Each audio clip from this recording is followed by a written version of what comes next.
3 ಜನ ಮಾಜಿ ಸಚಿವರುಗಳು, ವಿಧಾನ ಪರಿಷತ್ತಿನ ಮಾಜಿ ಮುಖ್ಯ ಸಚೇತಕರು, 3 ಜನ ಮಾಜಿ ಶಾಸಕರುಗಳು ಮತ್ತು ವಿಧಾನಸಭೆ ಚುನಾವಣೆಗೆ ಸ್ಪರ್ಧೆ ಮಾಡಿದ ಹೊಸ ಮುಖಗಳು 3 ಜನ ಒಟ್ಟಾಗಿ ಸೇರಿ, ಇದ್ರ ಜೊತೆಗೆ ಸಂಘಟನೆಯಿಂದ ನಮ್ಮ ಕಲ್ಲೇಶ್ ಇರ್ಬೋದು, ಅಲ್ಲ ಸುರೇಶ್ ಮುಖ್ಯ ಸಚೇತಕರು ಅಂತೇಳಿ ಸುರೇಶ್, ನಾವೆಲ್ಲ ಸೇರಿ ಒಟ್ಟಾಗಿ ತೀರ್ಮಾನ ಮಾಡಿದ್ವಿ.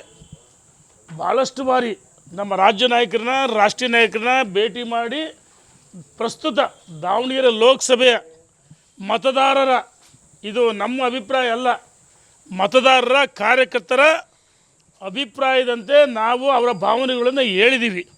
ನಮಗಿನ್ನೂ ವಿಶ್ವಾಸ ಇದೆ. ವಿಶ್ವಾಸದೊಂದಿಗೆ ನಾವು ಈಗೇನಾಗ್ತಿತ್ತು, 10 ಬಾರಿ ಭೇಟಿ ಮಾಡಿದ್ವಿ, ಮೀಟಿಂಗ್ ಮಾಡಿ ಸಭೆ ಮಾಡಿದ್ವಿ. ಈಗ ಒಂದು ಅಂತಿಮ ನಿರ್ಧಾರಕ್ಕೆ ಬಂದ್ವಿ.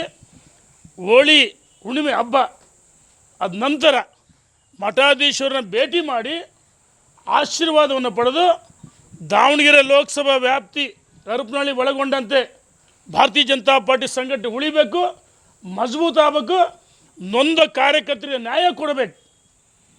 ಕೇವಲ ಲೋಕಸಭೆ ಚುನಾವಣೆ ಅಷ್ಟೇ, ಮುಂದೆ ಭಾರತೀಯ ಜನತಾ ಪಾರ್ಟಿ ಅಸ್ತಿತ್ವ ಸಂಘಟನೆಗೆ ಇನ್ನೂ ಗಟ್ಟಿ ಆಗಬೇಕು.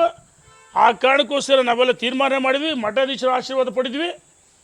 ನಂತರ ಪ್ರತಿ ವಿಧಾನಸಭಾ ಕ್ಷೇತ್ರವಾರ ಪ್ರವಾಸ ಮಾಡಿ ನಮಗೆ ವಿಶ್ವಾಸ ಇದೆ ಅಭ್ಯರ್ಥಿ ಬದಲಾವಣೆ ಆಗ್ತಾರೆ ಅಂತೇಳಿ. ನಾವು ಕೇವಲ ಅಭ್ಯರ್ಥಿ ಕುಟುಂಬದ ವಿರುದ್ಧ ರಾಜಕಾರಣ ಅಲ್ಲ, ನಡವಳಿಕೆಗಳ ವಿರುದ್ಧ ಸಂಘಟನೆ ಚೆನ್ನಾಗಾಗಬೇಕು.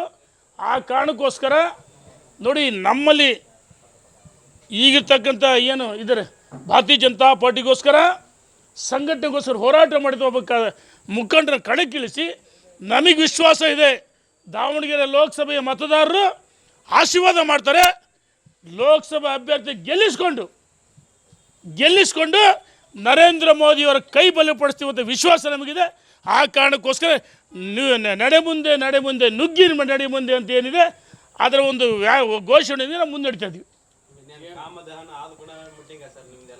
ಮೀಟಿಂಗ್ ಅಲ್ಲ, ಇನ್ನು ಮೀಟಿಂಗ್ ಮಾಡಲ್ಲ, ಇನ್ನು ದಾವಣಗೆರೆಯಲ್ಲಿ ಸಭೆ ಸೇರಲ್ಲ, ಮೀಟಿಂಗ್ ಮಾಡಲ್ಲ.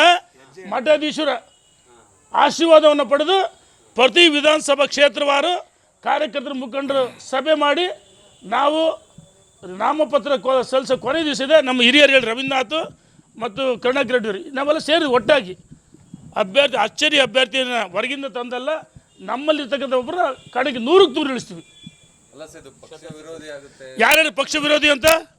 ಅರೆ ನಾವೇನ ಮೋದಿ ಟೀಕೆ ಮಾಡಿದೀವ, BJP ಟೀಕೆ ಮಾಡಿದೀವ, ಅಮಿತ್ ಶಾ ಟೀಕೆ ಮಾಡಿದೀವ, ಅಥವಾ JP ನಡ್ಡಾ ಟೀಕೆ ಮಾಡಿದೀವ, ಯಡಿಯೂರಪ್ಪ ಟೀಕೆ ಮಾಡಿದೀವ, ರಾಜ್ಯದ ಅಲ್ಲೇ ನೋಡಿ, ಇಲ್ಲಿ ಸ್ವಲ್ಪ ಎಲ್ಲ ತಪ್ಪು ಕಲ್ಪನೆ ಈ ರೀತಿ ಆಗಿದೆ.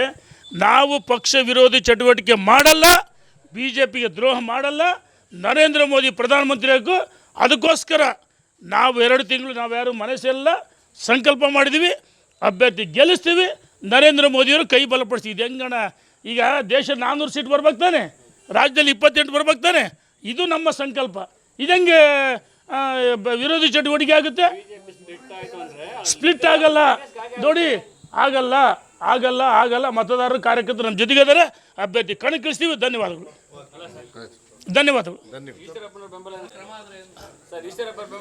ಅಣ್ಣ, ತಪ್ಪು ಮಾಡಿದ್ದಾನೆ ಕ್ರಮ ಆಗೋದು. ಏನಣ್ಣ ಪಕ್ಷ ವಿರೋಧ ಚಟುವಟಿಕೆ ಮಾಡಿದೀವ ಅಥವಾ ನರೇಂದ್ರ ಮೋದಿ ವಿರುದ್ಧ? ನೋಡಿ, ನರೇಂದ್ರ ಮೋದಿ ಈಗ ನಾನು ದಾವಣಗೆರೆ ಲೋಕಸಭೆ ವ್ಯಾಪ್ತಿಯಲ್ಲಿ ಬರ್ತಕ್ಕಂಥ ವಿಷಯದ ಬಗ್ಗೆ ಅಷ್ಟೇ ಚರ್ಚೆ ಮಾಡಿದ್ದೀವಿ. ನಾವು ಪಕ್ಷ ವಿರೋಧ ಚಟುವಟಿಕೆ ಮಾಡಿಲ್ಲ, ಮಾಡೋದೂ ಇಲ್ಲ. ನಮಗೆ ವಿಶ್ವಾಸ ಇದೆ ಬದಲಾವಣೆ ಆಗ್ಬೋದು ಅಂತೇಳಿ. ಧನ್ಯವಾದಗಳು.